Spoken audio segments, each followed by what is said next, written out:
Aí, Raquel Sol, como você Olá! está? Eu estou bem, Rafa Perlin, e você? Estamos as duas gripadas, né? Você com dor de garganta, com todas. Resfriado me pegou. E hoje eu tô dores no né? corpo. Hoje a gente acordou sentindo todas as partes do corpo, né? A gente se conectou com o corpo e ele falou: para! Deu um berro aqui. Socorro! Então, a gente está é muito bom, né? Agora a gente está da metade para o final, 7ª semana, e ela quer que a gente foque na nossa habilidade de receber e praticar, talvez, as habilidades criativas. As É isso. habilidades criativas. É a semana de conexão, né? Você se sentiu conectada? Essa semana eu não me senti conectada, não. Enfim, o primeiro tópico é escutando. E ela diz que a arte é o ato, eu gostei disso, de sintonizar e descer no poço. E eu acho que é uma coisa que muita gente fala do flow. Ela descreve o flow como um rio que está abaixo da nossa consciência. Exato. Então você tem que sintonizar e descer. E aí eu fiquei pensando nessas coisas do Rio de Janeiro, de quando a pessoa recebe santo. O Alceu Valença, quando ele fala que ele vai ser cavalo, sei lá, tem uma música dele que ele fala isso. Muito, muito. Eu tive uma aula sobre escrita essa semana que falou muito disso. Tem uma escritora, Andrea Del Fuego, ela escreveu aquele A Pediatra, e ela tem uma frase que ela fala que a escrita é um elevador que só desce. E eu acho que tem a ver com isso, com essas questões. E eu achei interessante também, porque faz mais sentido você ter essa questão da escuta, até da inspiração, e ser uma coisa que é para dentro e para baixo do que alguma coisa para cima.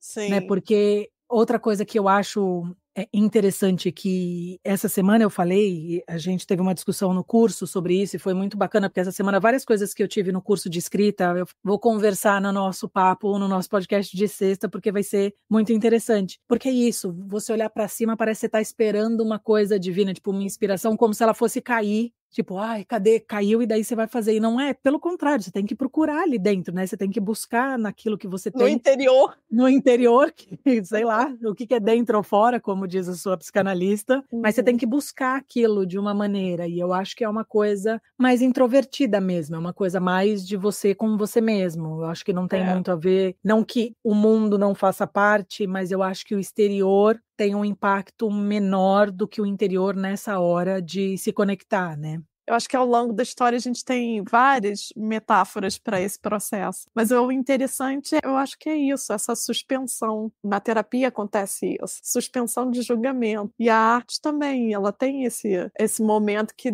você suspende, no caso, vamos dizer assim, essa consciência primeira da vida mundana e vai por outros cantos. Aí pode chamar do que quiser. Né? Eu acho que é muito importante essa suspensão. Eu acho que se eu fosse elencar em coisas que são importantes a gente fazer desse processo ou qualquer tipo de processo criativo, eu acho que uma das 3 primeiras coisas seria, se despir desse julgamento que você tem por você e pelos outros. Sim.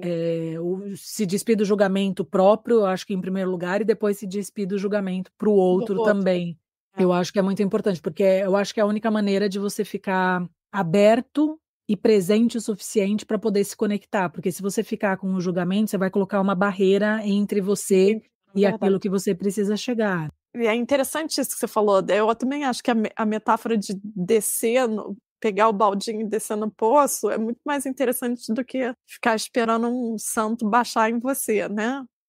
Ser cavalo, o santo baixar, pode ser que o santo esteja subindo, por que não?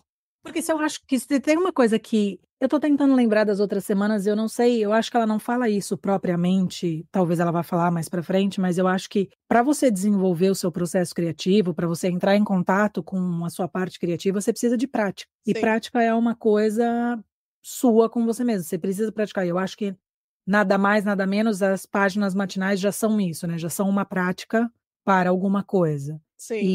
E aí, isso que você falou, né? Essa inspiração divina, essa coisa que vem, eu sinto que se a gente fica esperando ela, a gente fica esperando que é como mágica que uma coisa vai acontecer. E eu acho que essa mágica, ela só acontece se você tá botando trabalho. Se você tá praticando, seja no tempo que você tem, do jeito que você pode, não é que você precisa ter horas por dia para isso acontecer. Se você tem 20 minutos por dia, 20 minutos por dia. Mas é o tempo, eu acho que é o comprometimento que você tem com essa prática. Sim, aí tem um momento que ela vira e fala assim, you're not doing, we are getting. Você não está fazendo, você está entendendo. Seria isso, né? Para ser bem sincera, eu sinto que a cada semana que passa, eu fico um pouco mais crítica a certas coisas. Eu acho que, assim, quando ela fala isso, tento entender que, assim, você não tá fazendo, você tá recebendo, porque talvez você já tenha isso dentro de você. Então, você não tá... Sim. Eu entendo mais dessa maneira, tipo, você tá recebendo no sentido assim, você tá recebendo aquilo que você tem, você tá recebendo aquilo que você já colocou o esforço. Porque aqui, de novo, quando ela fala de Deus, essa coisa divina, eu entendo essa coisa divina como uma voz interior. Que depois ela fala em underground river. Tipo, o que é o underground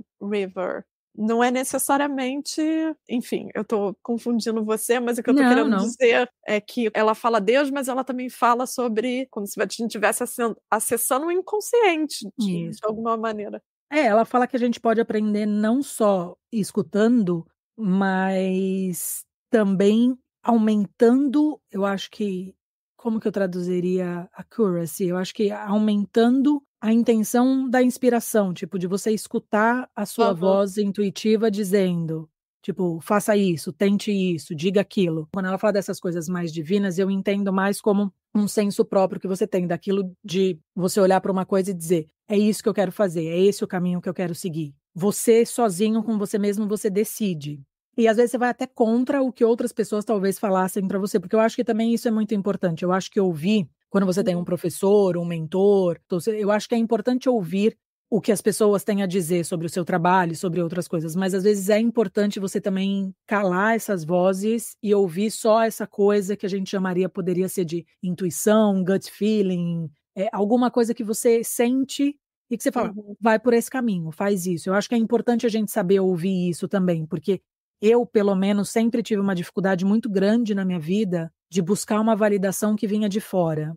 E daí, às vezes, eu mudava a trajetória de certas coisas que eu estava fazendo, e quando eu chegava no final, eu olhava para aquilo e falava, mas não era isso que eu queria. Tipo, não era esse o caminho que eu queria seguir, não era essa obra que eu queria fazer. Diferente quando você está num curso, quando você está numa escola, e você tem que seguir certas coisas, o professor chega para você e fala, ó, isso está errado, tem que fazer assim. Isso são coisas diferentes, mas quando você está fazendo o seu trabalho autoral, e às vezes alguma coisa te diz e fala, não, eu tenho que ir por aqui. Porque mesmo que no final você fale, pelo menos eu sinto que você vai aprender com esse seu caminho. E se, na verdade, na metade desse caminho você seguir uma coisa totalmente de fora, sem internalizar, sem pensar se aquilo faz sentido para você ou não, às vezes você vai mudar o caminho e vai chegar num ponto que não era aquele que você queria chegar, né? Para mim fica muito claro isso. Eu acho que eu fiz isso várias vezes na minha vida. E hoje isso é uma coisa que eu tento não fazer. É uma coisa que eu brigo muito comigo mesma para não deixar acontecer. É interessante. Eu achei bom que ela deu o exemplo do Michelangelo com Davi, que ele diz que ele libertou o Davi do mármore, né? Isso é bonito, né? Isso é bem bonito. Aí eu acho que você entende o que ela está querendo dizer com essa história. Melhor do que qualquer explicação, né? E aí, o Pollock, tem uma frase do Pollock que ela fala também que é muito bonita. Ele fala assim, a pintura tem uma vida própria. Ele simplesmente tentava trazer ela para a superfície.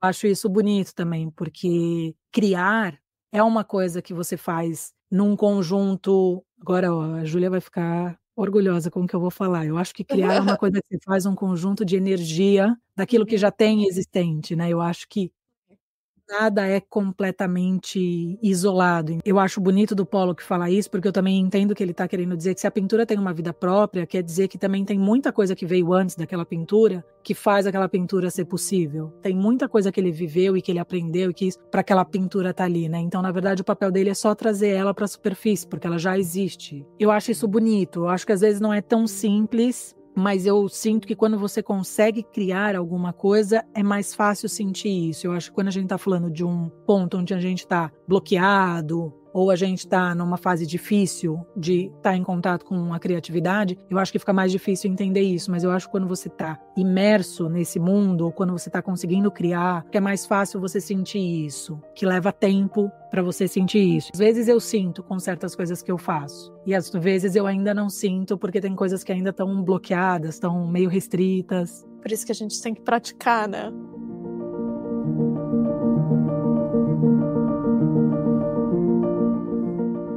E aí depois ela vai falar sobre essa de novo, né? Eu acho que ela já falou de escuta em algum outro momento. Listening. Eu tenho a impressão de que a gente já falou sobre esse tema. Mas enfim, ela vai pro ponto de falar sobre aceitar ajuda. Aí essa coisa do universo que te ajuda, aceitar ajuda de amigos. Que pra mim é uma coisa complicada, porque eu sempre aceitei ajuda. Eu acho que eu sou boa de aceitar ajuda. Mas eu sei que é um que eu problema. não sou. Eu acho que eu sou difícil, até eu percebi que eu tenho dificuldade até de pedir ajuda. É bom entender que você é uma pessoa que você acha que você aceita ajuda, e eu sou uma pessoa que eu acho que eu tenho dificuldade em aceitar ajuda. Tem ajuda que atrapalha, mas eu digo assim, eu tive alguns momentos na minha vida, inclusive com você, em que eu consegui falar, não, eu preciso de ajuda nisso, que é uma coisa que pode ser muito simples para algumas pessoas, mas que talvez teria me dado muito problema. Eu acho que com pessoas mais próximas eu até consigo. Por exemplo, esse podcast aqui para mim é uma baita de uma ajuda, porque eu queria fazer esse caminho sozinha, não ia rolar, e quando você falou, vamos fazer? É verdade. E foi uma baita de uma ajuda, porque tem me ajudado com uma série de coisas. Inclusive com ter um compromisso, com o fato da gente estar 7 semanas aqui fazendo, e o compromisso continua, tipo, e não tá um compromisso pesado, um compromisso ruim, é um compromisso bom, é aquele compromisso que você não quer perder, sabe? E o fato da gente estar aqui resfriada e ainda assim Exato. querer estar aqui, né? Eu acho que já. Porque hoje seria um dia perfeito para aquelas coisas que a gente já falou antes, né? De você arrumar uma desculpa, de você dizer, não tô bem para fazer, mas tá, a gente não tá 100%, mas a gente pode sentar aqui e falar sobre aquilo que a gente fez essa semana, então é possível. Por exemplo, talvez hoje a ajuda que a gente precisa é de uma apoiar a outra, porque tá uma pela metade, a outra também. Eu acho que hoje Somando as duas não dá nenhuma. Hoje eu não tô muito inteligente. Infelizmente.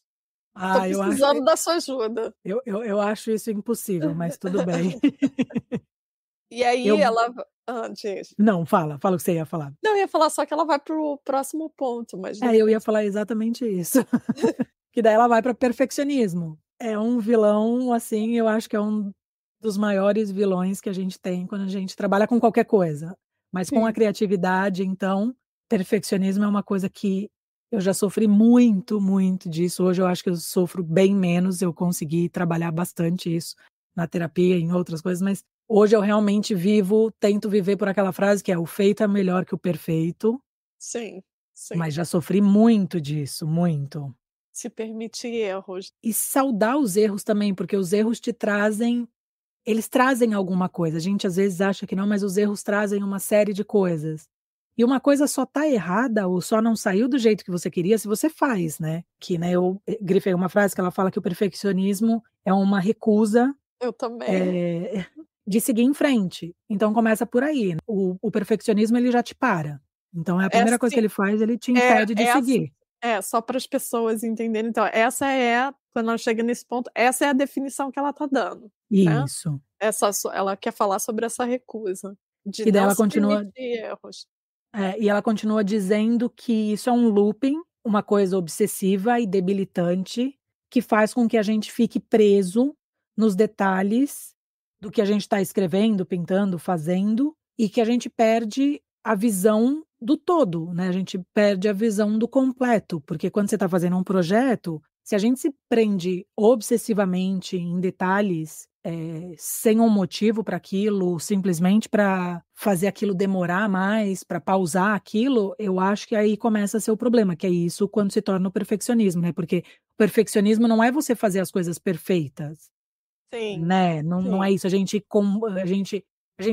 Claro que o perfeccionismo pode ser usado como característica positiva ou negativa, mas quando a gente fala do positivo, a gente fala assim, é porque a pessoa daí faz tudo perfeito. Mas ela A tá que fazendo. preço? Exato, a que preço? Tá fazendo? Então se tá fazendo, tudo bem. Então, mas a que preço que você para querer fazer uma coisa perfeita? E o que é o perfeito, né, porque também É tem muito isso. doido. Pra mim é a receita para o estresse, para ficar gripado. Exato.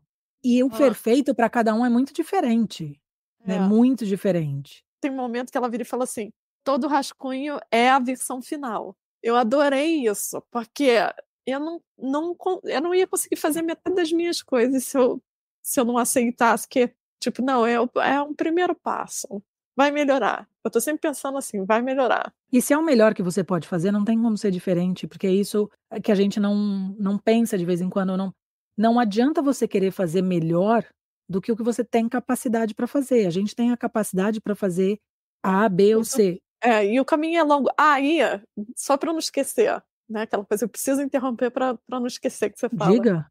Na última semana, lembra que a gente ficou falando sobre ficar com um problema na cabeça e Uhum. tal? Eu fiquei pensando, qual é o limite entre ficar com esse problema na cabeça, porque você está trabalhando com ele, ou enfim, criando alternativas para o perfeccionismo, para chegar num ponto quando que você vira a chave e você vira a pessoa que não faz nada, porque você está sempre com um rascunho que você não mostra para ninguém. É meio Nossa, muito obrigado. Isso eu me sinto que tem umas partes, assim, de uns projetos que eu tô fazendo que eu tô exatamente isso.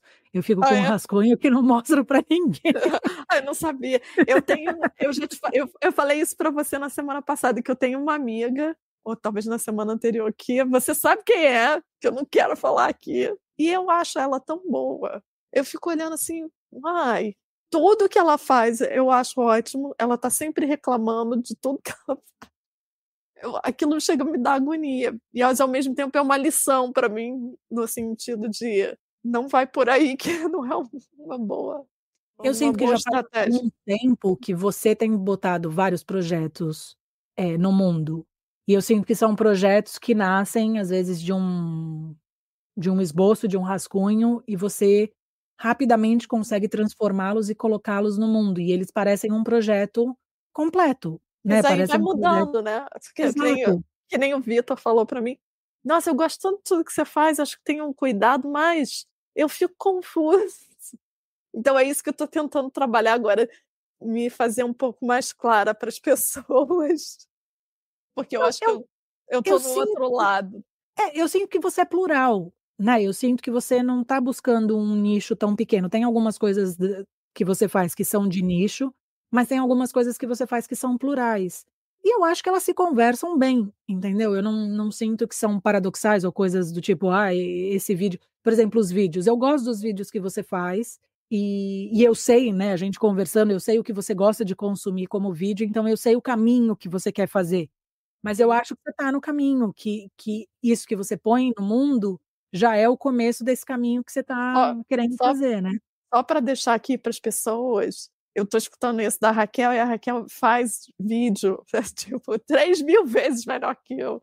Só que ela tem realmente, você não compartilha tanto, mas quando você compartilha, tipo tem um vídeo seu que eu acho que só tá no Instagram, talvez. É, deve ser, porque eu só Um que você coloquei que você chegando na Bélgica. tá lá. É, É aquele não é lindo, só aquilo meu, ali né, não é só aquilo meu, ali eu tenho que dizer que é um trabalho do mas meu duo de criação de vídeo e fotografia, né. Tem, assim, um pouquinho de cada um, mas realmente, eh mas aí eu também tenho projeto com você, esse aqui, tem projeto com a Elô, tenho projeto só eu já eu tive tenho 3 formação. coisas que eu tenho começado a pensar que eu tenho que fazer. Eu tenho que colocar mais as fotos para jogo, eu tenho que publicar mais das fotos que eu faço. Eu preciso botar a minha newsletter que já existe, já tem um propósito, mas ela não sai, eu preciso colocar ela no mundo. E eu preciso voltar a fazer os vídeos. São 3 Aí coisas você que eu pensei esses eu dias que eu vejo falei: "O perfeccionismo vai ter que me deixar passar é, por cima disso e fazer". lê 3 newsletters por aí você vai ver que, tipo, não precisa desse estresse todo. Tem gente que faz, tipo, 2 parágrafos, ela vai mudar, você vai começar a fazer, você vai começar a vai tipo, quando eu criei o Notas de Afeto, hoje em dia eu falo: "Esse título não tem nem mais a ver com o que eu tô fazendo. O que que eu faço com esse título agora?", né, a gente tá aqui falando de criatividade. Mas isso são notas de afeto para quem está ouvindo, isso é um afeto. O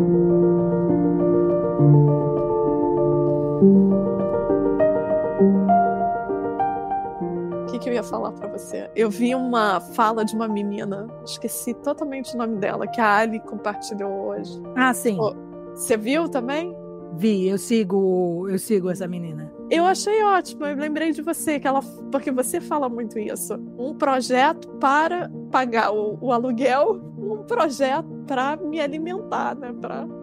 Essa é a balança perfeita da vida do adulto classe média que quer viver com criatividade, não, né? Mas e não tem um trabalho nisso. Mas ela fala isso, que isso pode mudar ao longo do tempo. Então, no início, quando você precisa pagar as coisas, talvez você tenha que fazer 5, 10 trabalhos para clientes e um para você. Mas você já me falou isso mais de uma vez, que você precisa fazer alguma coisa que seja só para você. E eu acho que a gente precisa disso. E eu acho que às vezes eu tenho dificuldade de colocar para fora por causa disso, porque é uma coisa que eu fiz para mim, eu acho que eu faço com tanto cuidado com o que eu tô fazendo e comigo mesma, que às vezes o medo de colocar para fora é colocar para fora e esperar coisas que eu não esperava antes só enquanto eu tava fazendo, porque tem um pouco disso, né? Quando a gente coloca para fora, às vezes a gente espera um número de views, um número de likes. Eu fui aprendendo a não me prender a essas coisas, tanto que hoje eu realmente não olho o número de views, número de likes, isso não me importa. Eu me importo muito com aquilo que eu coloco. Porque eu sei que o algoritmo é uma coisa muito complicada, né? Tem todas essas questões que a própria ferramenta te impede, né? E te inibe de crescer. Mas também sei que não quero... Antigamente, quando eu trabalhava com marketing, eu gastava muito do meu tempo pensando na parte da divulgação. Eu não quero mais isso. Eu não quero gastar parte do meu tempo pensando na divulgação. Eu quero gastar essa parte do tempo que eu gastava, como eu vou divulgar, como vai alcançar, criando. E daí...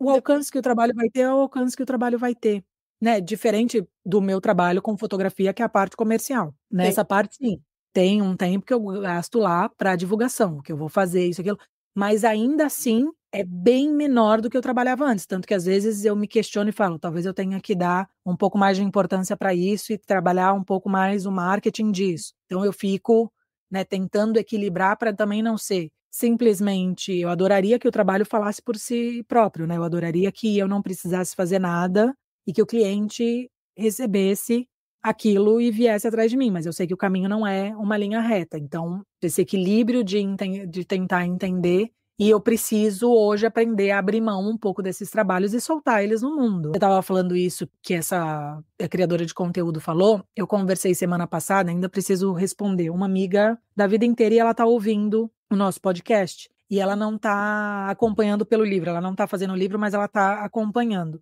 E ela disse que pela primeira vez, depois de anos trabalhando, isso, aquilo, ela está voltando de licença maternidade e ela não necessariamente pensa em... Ela não está contente em voltar para o trabalho, ela quer pensar em fazer alguma coisa dela. E daí ela falou uma coisa interessante, ela falou assim, e talvez seja como vocês duas estão falando, uma coisa por vez, fazendo aos poucos, tentando ver o que eu tenho de tempo para me dedicar para isso. Se a gente não está muito machucado, se a gente não está muito acabado, a gente consegue olhar para esse tempo que você tem, que seja 20 minutos por dia, e conseguir investir naquilo que você quer, para te fazer feliz, para te dar esse alimento que não é o que vai pagar o aluguel, mas que vai te alimentar. Então eu acho que o importante é isso, é tentar achar esse balanço nesse mundo louco que a gente vive. É verdade. Legal que ela está escutando. Eu fiquei bem contente, porque ela é uma amiga de infância, a gente se conhece desde os 6 anos de idade, então, assim, não necessariamente é o meu... Eu não estava nem pensando com o meu público-alvo, porque às vezes quando eu faço coisas, tem coisas que eu até mando para amigos, falo, ó, isso, aquilo, mas às vezes eu nem mando, porque eu sei que cada um tem a sua vida. A gente, quando eu estava falando do perfeccionismo, ela fala que o perfeccionismo nunca está satisfeito. E daí, voltando naquilo que você falou, da gente ficar com o problema, quando que é ficar com o problema e quando é transformar isso num perfeccionismo, eu acho que a balança é essa, né? O perfeccionismo nunca vai estar satisfeito. Eu acho que vai chegar numa hora que esse problema, a gente vai conseguir andar com esse problema, vai falar, pronto, agora eu resolvi, esse preciso mais carregar ele. O perfeccionismo não, ele nunca, quando é uma coisa crônica, ele nunca vai estar satisfeito. Você vai terminar não querendo terminar, né? Você vai entregar não querendo entregar. Porque às vezes você continua não querendo, não achando que está completo, mas você tem um prazo. Por isso que prazo às vezes é bom, né? Prazo é um bom ponto final, é um bom uma boa quebra por perfeccionismo. Mas né? é isso, então, isso que você falou que você fez, não sei se a gente já estava gravando, de estabelecer, de mandar para os clientes, né? Eu entrego em tal data, isso é bom porque você está se hold accountable. Accountable é uma palavra difícil para o português, mas eu tô me chamando na chincha, é praticamente isso. Muito bom. Eu tô me chamando você tá se colocando no paredão. Adoro essas coisas que são de cada cultura, de cada língua, né? E eu tô assistindo uma série coreana e eles têm umas coisas fantásticas que eles falam, umas expressões assim, tipo, eles são tão expressivos e o jeito que eles falam, eu acho bonito, né? A sonoridade, e eles falam são só quase vogais, ou são só interjeições que eles falam. Oh, uau! Eu acho isso o máximo. E aí eu falei isso de chamar na chincha, é meio que. Não tem um chamar na chincha aqui em inglês. Não tem. Hold accountable é super bonito, isso, aquilo, mas o chamar na chincha tem um peso, assim, que né, não tem tradução para o chamar na E chincha. eu acho, esse é o problema de você ser autônomo, que não tem o chefe. Tipo, e as pessoas não têm, às vezes, dimensão do quanto elas acham que você ter seu próprio negócio é super fácil, né? Você acorda a hora que você quer, não sei aonde isso, mas é tudo maravilhoso, né? Sempre. E eu até digo para empresas que são pequenas ou pessoas que são autônomas e trabalham praticamente sozinhas, né? Porque às vezes você tem que fazer várias coisas, inclusive o que você não gosta. Sim. Né? Você tem que fazer todos os processos, você tem que fazer todas as coisas que você não gosta. Então, não ter um chefe, eu tenho que me manter responsável pelas coisas. Então, eu tenho que ter uma preocupação com isso que às vezes vai barrar a minha preocupação criativa. Né? Então, eu tenho que achar esses equilíbrios e é o que você falou. Tudo está nas suas mãos. Então, para quem gosta de trabalhar como autônomo, essas são as coisas ruins, mas que são menores para mim do que as coisas boas. Quem gosta de trabalhar numa empresa, às vezes fala, eu tenho uma amiga que ela fala, eu adoraria ser como você, mas eu não consigo, eu preciso ter uma empresa para fazer. E eu acho que ela é tão criativa, mas faz sentido o fato dela precisar ter uma empresa para seguir ali. Então, o mais importante é isso, ela sabe o que é importante para ela. Então, ela vai lá e o trabalho na empresa para ela faz mais sentido do que se ela fosse autônoma.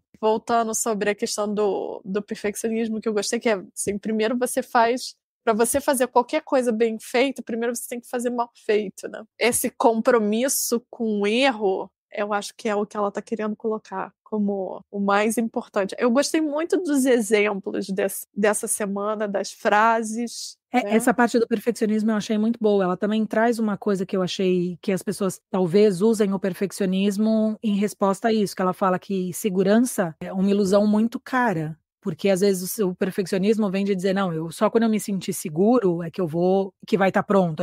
Não existe muito segurança, porque quando sai de você, essa segurança não existe mais, é uma ilusão mesmo. E isso transborda para tudo na vida, né? Essa parte eu achei lindo. Tem uma coisa que ela fala logo depois disso, que eu achei fantástico, que é assim, ela falou que geralmente, quando a gente diz que a gente não pode fazer alguma coisa, significa que a gente não vai fazer alguma coisa, a não ser que a gente tenha a garantia de que a gente vai poder fazer aquilo perfeitamente. E eu achei que é muito isso, porque às vezes você fala, eu não vou pintar, eu não consigo pintar, eu não sei pintar, eu não consigo desenhar, eu não vou. Porque você tá na sua cabeça pensando num desenho feito e isso, aquilo. E não é isso, desenhar, qualquer um pode desenhar. E o que é perfeito? Porque se você olhar, a gente pode fazer a coisa mais clichê do mundo, pintura renascentista e Picasso. Gente, são duas coisas totalmente diferentes, as duas são pinturas, as duas fizeram sucesso, a história... Se você pega o Picasso, se você pega um impressionista, se você pega um surrealista, cada um deles pintou, cada um deles desenhou, cada um deles fez uma coisa que foi perfeita para eles. Porque é diferente uma da outra. Então você vai olhar para um Picasso, você vai dizer que aquilo não é perfeito, porque aquilo não é... Agora, para o Picasso chegar no Picasso, você vê todo o percurso da obra dele, você vê que ele foi nos clássicos e tal. O cara. Ele chegou aonde ele quis chegar. Foi até chegar na total liberdade de. Enfim, achei muito bom. Adorei a história do Raging Bull, do Jake LaMotta. É muito, muito interessante. E aí, aparentemente, não sei nada dessa pessoa, não pesquisei, me perdoem. Ele era um boxer. Não, Manager Brother, desculpa, que vai dizer isso sobre o Jake LaMotta. Né?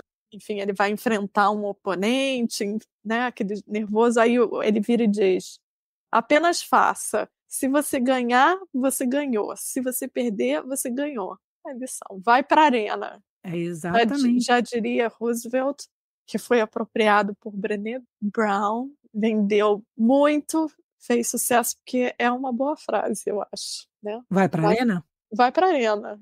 Vai para a arena. Love is a battlefield. Tipo, vai. Desce pro play. Não sabe brincar, não desce pro play.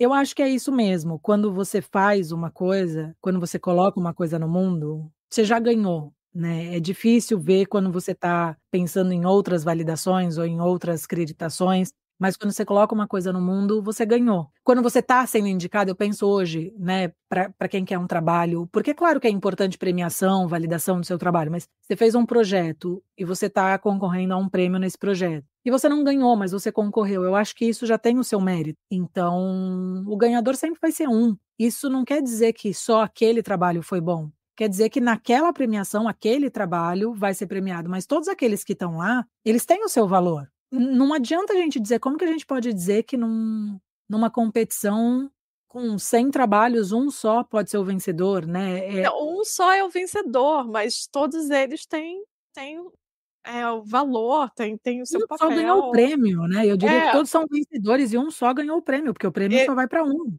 E a gente é muito... O que agrada você não necessariamente vai me agradar, é tudo muito múltiplo. E ainda tem, no lado do artista, eu acho que ainda tem essa coisa assim, tipo, a luta para ganhar o prêmio é uma, mas tem uma luta interna também de se desapegar de valores e tal, não produzir coisas para agradar terceiros, começar a produzir para você, é um processo meio difícil, né? Bem complicadinho. Bastante, né? Eu achei interessante porque daí, logo depois de perfeccionismo, ela vem falando sobre ciúme. Jealousy. Eu levei um tempo Ciúme ou inveja? Jealousy. Inveja, né? Eu acho que ela tá querendo dizer de inveja.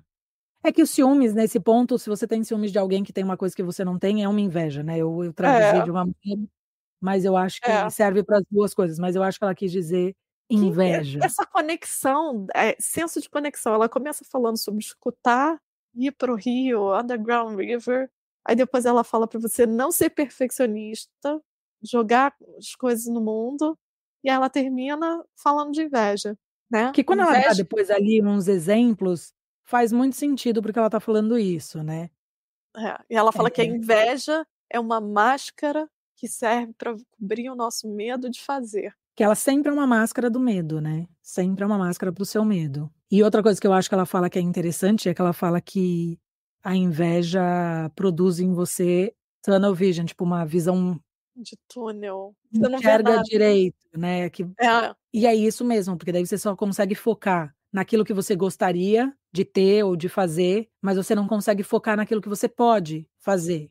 Né? Como é que é a sua relação com a inveja? Eu acho que quando eu passo por períodos onde eu tô muito machucada, muito magoada com alguma coisa, eu acabo sentindo mais. Então eu tento não me magoar assim com qualquer coisa da vida, né? Por exemplo, se eu tô com algum problema pessoal, eu acho que às vezes eu acabo dando mais espaço, mas eu também uso a inveja quando eu olho para alguma coisa, que eu falo, eu gostaria de fazer isso. Quando eu vejo um criador de conteúdo que fez uma coisa brilhante, a inveja não é um problema com ele, eu não vou ter um problema com o criador de conteúdo, é uma coisa que fica comigo, que eu falo, putz, eu queria fazer isso, e daí eu tento resolver. Tem essa diferença, né? A inveja que você acha que o outro não pode ter, que eu acho que não é uma coisa boa. E a inveja que você olha para aquilo e você fala, putz, eu queria fazer aquilo, eu queria ter aquilo, eu queria conseguir isso. Eu não fui uma adolescente invejosa. Você foi invejada?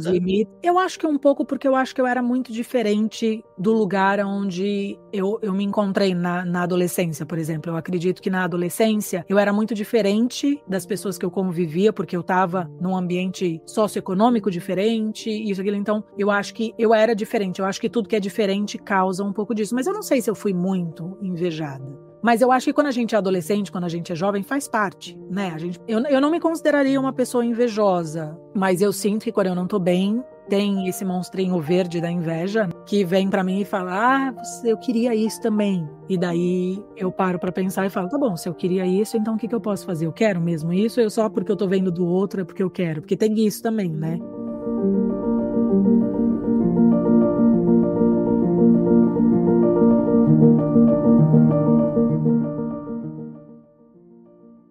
a minha prima definitivamente tinha uma família que tinha mais dinheiro que a minha. E aí eu me lembro que teve um Natal que eu queria uma boneca, mas eu queria a boneca só pra vencer ela na minha competição, na minha cabeça, de que eu ia ter uma boneca melhor do que a dela. E ela me veio com uma casa da Barbie, um negócio assim, sabe? Quando consegue a boneca, daí vem a casa da Barbie. Aí eu falei, eu me lembro direitinho de ter esse pensamento. Eu não posso competir com ela, porque ela sempre vai ter mais dinheiro. E eu era criança, eu juro, eu devia ter uns 5 anos. Alguma coisa assim, e eu falei, não, eu vou escolher os meus brinquedos pra mim, porque se eu for escolher pra ganhar dela, não vai dar certo. Quando ela fala da inveja ser uma máscara do medo, que ela torna a inveja mais real, porque a gente também não gosta de dizer que a gente tem inveja, a gente também foi ensinado que a inveja é ruim, isso e aquilo. Eu acho que tem várias coisas que são ruins, mas que a gente sente. Eu acho que agir por essas coisas é que pode complicar a sua vida, mas eu acho que faz parte. Eu acho aí, bom às vezes, né? Por exemplo, você fez um vídeo, aí eu falei, nossa, será que eu consigo fazer essa luz? Como é que será que ela fez pra colocar essa letra, sabe? Eu queria fazer um vídeo assim também. Tem vídeos que eu olho e falo, eu queria fazer um vídeo assim. E eu acho que quando você cuida de você, quando você se ama, quando você dá atenção para as coisas, eu acho que você também fica menos crítico de você e dos outros. Então daí a inveja também muda, porque é isso, você olha para aquilo e você quer fazer de uma maneira aspiracional, mas com cuidado, não com aquela coisa de tipo, porque eu queria fazer isso, e daí você olha para o seu trabalho e fala, tudo que eu faço é uma porcaria. O que eu faço é um caminho para chegar lá. Se você não cuidar dessa máscara pro medo, esse medo pode se transformar em uma série de coisas que vão te fazer mal. E você tem que entender que tipo, você não vai chegar onde a pessoa chegou. Você tá usando o que ela tá fazendo para te inspirar a dar mais um passo. É isso que eu sinto. Isso o resultado vai ser diferente, sempre. Ela cria três exemplos. Você tem inveja de quem? Da minha irmã. Por quê? Porque ela tem um estúdio de arte. Qual seria o antídoto para você não ter essa inveja? Você arrumar o seu quarto extra para ser um estúdio. Claro, se você não tiver um quarto extra, tem que ser um espacinho. É tudo aquilo, né, gente? Tem que colocar em proporção, não adianta. O outro, você tem inveja do seu amigo Ed, porque ele escreve livros de crime. Qual é o seu antídoto para isso? Vai lá e escreve um. O outro que ela fala, né? Ela tem inveja da Anne Sexton, porque ela é uma poeta famosa. O que você faz? Você vai lá e publica os seus poemas. Quando a gente olha para uma coisa que você tem inveja, o que você pode fazer? Por que você tem inveja daquilo? E o que você pode fazer? Foi exatamente o que você falou. Você não vai fazer o vídeo igual àquela pessoa, mas você vai dar um passo e você vai fazer o seu vídeo. E eu acho que no Brasil tem uma mística da inveja. Você tá doente porque tem muita gente invejosa botando o olho gordo nas suas coisas. Eu tenho uma amiga que é tão assim, tipo, ela não posta nada. Não pode postar, porque senão vai trazer urucubaca, né? Mais uma palavra para o nosso glossário. Vai trazer, tipo, você tá aí gripada, a gente tá aqui gripada por quê? Isso é inveja, é o olho gordo. Sobre a inveja do podcast que a gente tá fazendo, dos milhões e milhões de ouvintes que nós temos, do dinheiro que a gente tá ganhando com o podcast. A gente tá rindo, mas eu juro, eu cresci com essa mística. Eu era pessoa, minha avó falava pra mim, eu era menina que ficava doente, eu ficava doente por conta de inveja. Que eu mostrava muito da minha vida, falava muito para as pessoas. O que é engraçado ela também... não sabe ficar quieta, aí vira produtora de conteúdo. E o que é engraçado também é que quando você acha que tem tanta inveja em cima de você, você se acha uma pessoa tão interessante para ter tanta gente com inveja de você. Né? A minha avó me achava muito interessante. E é exatamente isso. Sua avó estava certa, porque você é uma pessoa muito interessante, tá? Como você e um monte de gente, né? Mas vamos dar crédito para sua avó, ela estava certa. Ela estava certa que você era interessante. O restante, acredite quem quiser. Ela também falava que menina, você sai com esse cabelo horroroso, coisa horrível, esse cabelo tá horrível. Ela falava, mas sem problema nenhum. Tá horrível esse cabelo. Escova. Acho que hoje em dia não seria muito aceito, né? Minha avó, uma das vezes que eu fui pro Brasil, eu tava com um vestido e falei, avó, você gostou do meu vestido? Ela falou, não, parece uma camisola. Ué, eu perguntei, não perguntei? Ela deu a opinião dela e ela até hoje, família, os meus óculos, a minha roupa, a minha família toda me acha estranha, entendeu? De uma maneira assim, todo mundo me acha estranha. Então eu já me acostumei. Eles não precisam gostar das minhas coisas. Eu não pergunto do tipo, e aí, tá bom? Porque eu sei que a resposta nunca vai ser, tá. Até um dia que eles amam. É igual a Marina Abramovic, que ela falando é muito... Não, que aí eu queria alugar uns aviões. Aí eles olharam pra mim e falaram, essa mulher é maluca. E ela ri, né? Eu sou um pouco... Ai, muito bom. Mas a história da inveja, só voltando, eu tive que fazer um trabalho para, tipo, não acreditar toda vez que eu tenho algum resfriado ou alguma coisa, e até hoje eu me lembrei disso. Eu só estou resfriado porque eu saí na rua e alguém espirrou sabe? É um exercício realmente... Não tem nenhuma mística, não é só nem inveja, né? Tipo, doenças acontecem porque estamos vivos. Exato. Tanto que no início do livro, se a gente se lembrar, a primeira semana, eu acho que ela fala, tipo, coisas que... Aquela lista de coisas que você acha que se você escrever vai acontecer. Aí tinha se eu publicar um livro, se eu escrever, alguém vai ter uma doença. Eu tinha isso. Esse era uma das minhas questões. Eu sempre acho que é uma coisa de assim, você tá tão feliz que alguma coisa de errado tem que acontecer. É uma coisa louca. Raquel, eu nunca falei isso assim aberto. Hoje eu tô abrindo. Eu convivo com alguém que é assim, que acha que se tá tudo acontecendo bem, se as coisas estão funcionando, alguma coisa tá para vir. É difícil tirar isso dentro de você. Eu acho. E eu acho que também, às vezes, é uma questão de percepção da vida, porque às vezes você percebe que quando você tá muito bem, alguma coisa aconteceu e te deixou infeliz, e daí você vai criando essa falsa memória de que sempre quando alguma coisa boa acontecer, alguma coisa ruim. É que eu acho que quando a gente tá num ponto bom, né, quando a gente tá alegre, isso e aquilo, é mais difícil ir pra cima, é mais fácil cair. Você sabe então que daí vai alguma passar. coisa alguma coisa que vai acontecer vai te deixar talvez um pouco menos alegre. E daí você pensa só nessa sensação de sair daquele êxtase para ir para uma coisa menor, inconsciente, né? Inconscientemente você sempre vai pensar, quando você estiver naquele êxtase, você vai lembrar depois da queda daquilo. Eu acho que a gente sempre quer o que você controla, mais do que você ser feliz, que é uma resistência. Agora, falando de inveja e disso que você falou, tem uma frase da gloriosa Glória Groove, Lady Leste, que ela diz: mais do que a subida, só mesmo assistir a queda. É o que os outros querem, mais do que ver sua subida, é assistir a queda, né? Parece que a gente não quer ser muito feliz, porque se a gente mostrar para o mundo que a gente está muito feliz, vai ter muita gente torcendo para nossa queda. Essa música é fantástica, depois escuta, chama A Queda. Fantástica. Sou fã da Glória Groove, da Lady Leste, ela é fantástica, vale a pena assistir essa música, eu tô falando sério. Se eu pudesse, eu botava na edição, mas não dá. Vamos cantar. Então vamos cantar, então. Se a gente cantar, pode.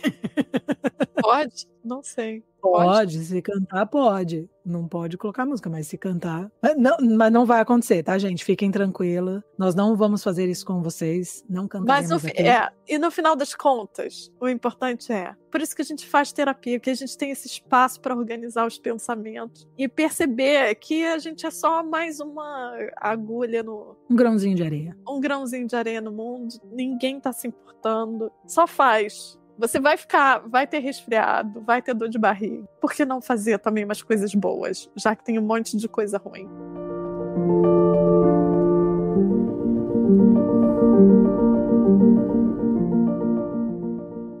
E aí depois vem arqueologia. Um exercício. Todos eles são meio arqueologia, né? E aí é mais uma dessas frases para você completar. Tem alguma que te chamou a atenção? Eu acho que quando ela fala sobre essas coisas de criança, porque algumas das frases aqui é tipo, quando criança eu perdi a chance de, quando criança eu senti falta de, quando criança eu sonhava em ser.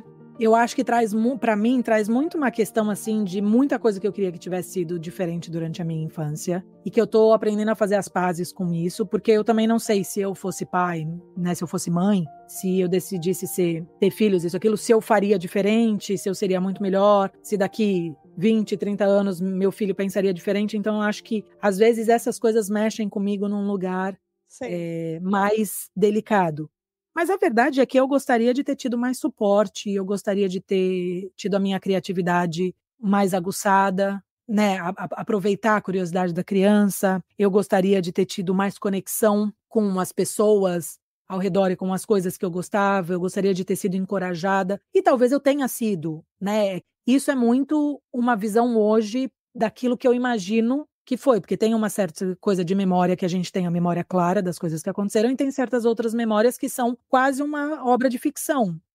Tem uma que me chamou a atenção, uma pergunta assim, I'm sorry, eu sinto que eu não vou ver, nunca, não vou ver mais de novo. Quem é a pessoa que você não vai mais ver de novo? Eu não coloquei pessoa, eu coloquei algumas coisas que foram se perdidas no caminho. Tem algumas coisas que eu gostaria de ter guardado, tem algumas coisas assim, não em questão material, mas tem uma série de coisas que eu fiz e que, como não tem lugar para guardar, como isso, aquilo, sabe, foram jogadas fora. Sim. E gostaria de ter tido, eu gostaria de ter essas coisas. Algumas eu já trouxe aqui, das que tinham, ainda tenho coisa no Brasil que eu não trouxe, foto, carta, essas coisas. Eu gosto de memorabilia, assim. E Um você? sótão. Eu botei minha mãe e minha avó, não tive nem dúvida. Mas eu É. achei uma pergunta interessante, assim, se você pudesse É encontrar que eu de ainda estava novo. pensando, eu acho que como criança. E daí depois ela Ah, continua esse exercício arqueológico pedindo para finalizar algumas frases. Tem uma que é a número 2, que ela fala: uma coisa que eu gosto da minha cidade é. Eu não moro onde eu nasci, né? Quando eu falo minha cidade, tá. tipo, né? Eu pensei nisso. Ai, E eu daí não eu tenho. coloquei a palavra nostalgia, tipo, então eu gosto disso, eu gosto de pensar aonde eu vivia, o que eu fazia. Então me traz uma nostalgia que para mim é gostoso, é um sentimento gostoso. Às vezes eu acho que, por exemplo, pensando assim no Rio, que é a minha cidade natal, eu acho que é melhor agora que eu não tô mais lá, voltar, que eu dou mais valor do que Ah, antes. sim, eu também. Tem uma frase Mas aqui que eu quero perguntar para você. diz, A número 8, ela pergunta: qual é o seu autocuidado? Se você quiser responder, claro. é porque às vezes eu não entendo a minha letra. É o lake? Não, é take. Eu ainda respondo em inglês. Banho de banheira. Bem demorado. Ainda botei bem demorado. Bem demorado.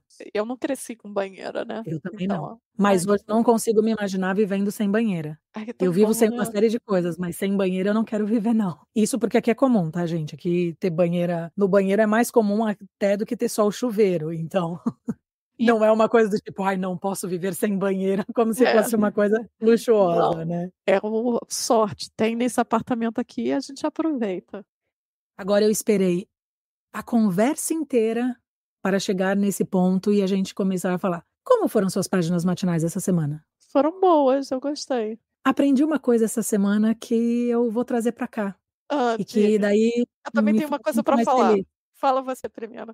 Tem uma coisa chamada escrita automática, que foi desenvolvida durante a época surrealista, que é exatamente páginas matinais, que é Hum. exatamente você escrever esse fluxo de consciência sem parar para pensar, escrever o que vir na cabeça, escrever do jeito que vier, isso, aquilo. Eu achei muito bacana, porque é óbvio que eu sabia que a Julia Cameron não tinha criado as páginas matinais, né? Ela estudou e trouxe de algum lugar. E eu achei muito bacana que veio do surrealismo. Depois, outras. A Virginia Woolf não fala também? A Virginia Woolf O tem a questão Freud, do fluxo de consciência. e o Freud, quando ele está criando a psicanálise, ele fala essa coisa da fala livre, é um pouco isso, né? Eu acho que Mas é fala, não é concomitantemente escrita. várias outras pessoas devem ter falado sobre isso, mas eu achei muito bacana. E tem muito a ver, se a gente parar para pensar, tem muito a ver com o pensamento surrealista, né? E como é que os surrealistas usavam essa coisa de escrever de manhã?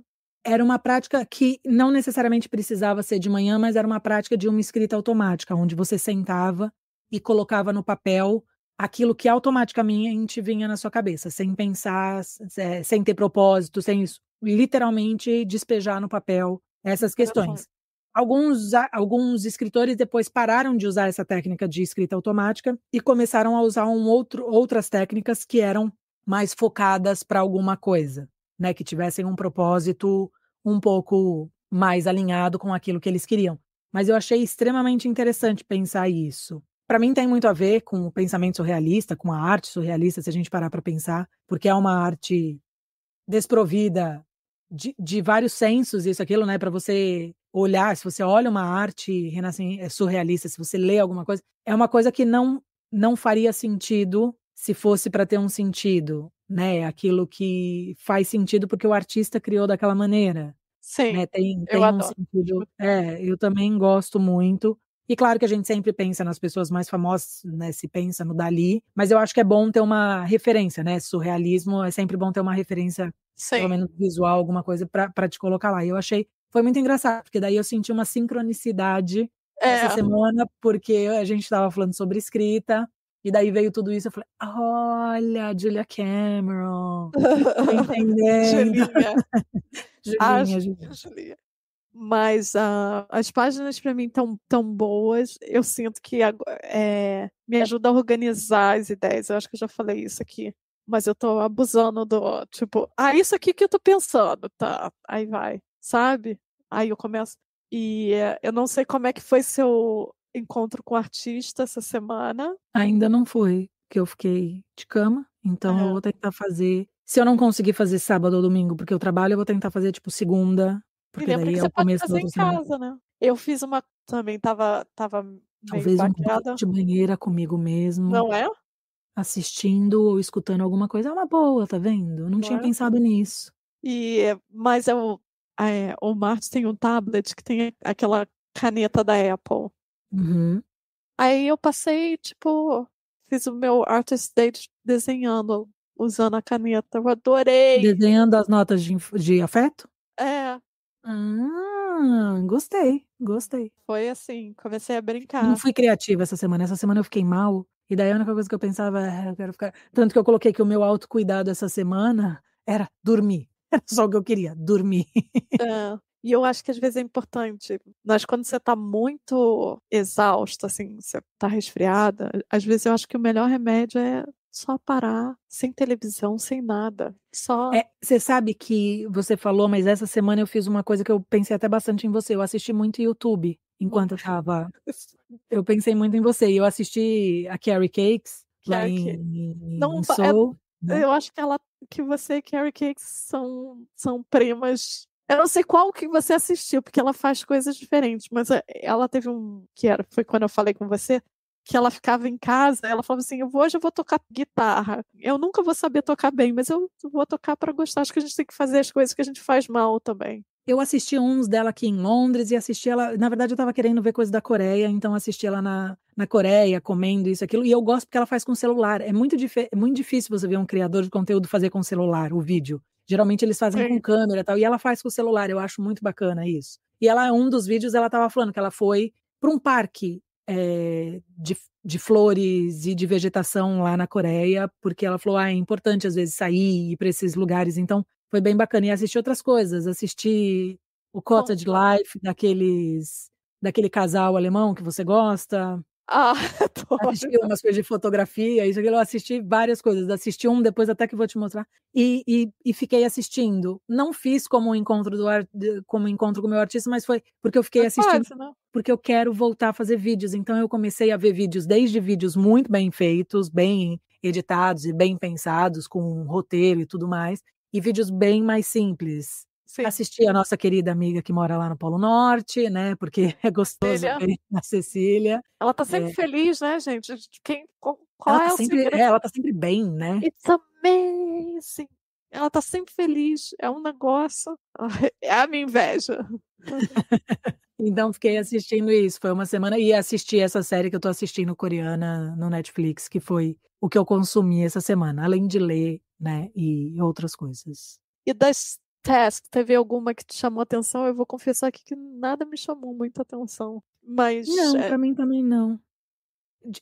Tem uma que ela fala, crie um cheiro maravilhoso na sua é, casa. foi a Isso única é que uma eu coisa gostei. que eu faço bastante. Eu já faço de uma maneira geral, eu achei interessante ela falar sobre isso.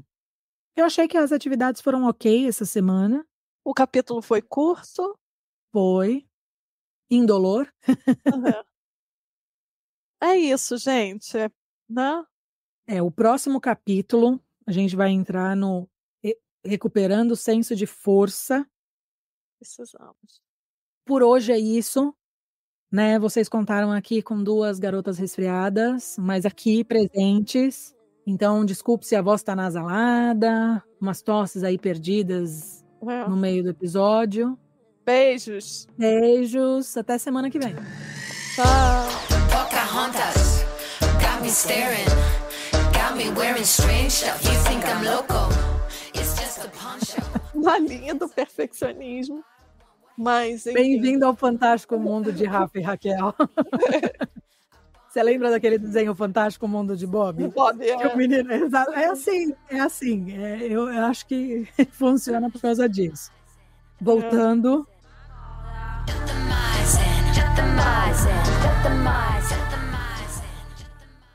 Mas eu falei, foi o meu encontro com o meu artista interior. Aí ela, eu não entendo essas coisas. O que é o interior? O interior aonde? Aonde que tá o interior? Debochando, né? O que é fora e o que é dentro? Eu falei, boa pergunta. Não é? Pergunta de psicanalista. Maturaka, Pocahontas, Purple Goddess, got me wearing crystals. You think I'm loco? Maybe un poco. Heads are burning one by one. This shit is fun. Abracadabra, inside my chakra. Você tá querendo participar? É? Tá na hora de gravação agora. Você vai gravar o podcast toda semana? Imagina ela. Exato. É o gato amarelo. É o gato amarelo que ele tá falante hoje. Hoje ele tá super falante. Meu gato não tá chegando muito perto de mim, não. Ele fica no meu pé.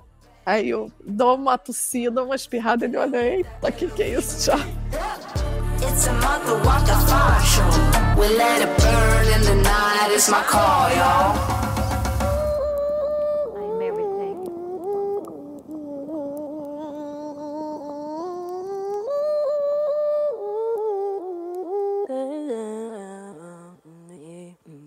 Vamos nos encher de purples. Não, Raquel? Agora você pode parar de gravar. Mas aí tem a parte do ósseo. Ah, a parte do ósseo. Então tá. Então vamos deixar para. Deixa eu esquecer. Mais um pouquinho do ósseo. Faz uma piada aí. Não é bem algo que eu sou muito boa em fazer. Não, eu vou... Que eu com certeza vou cortar.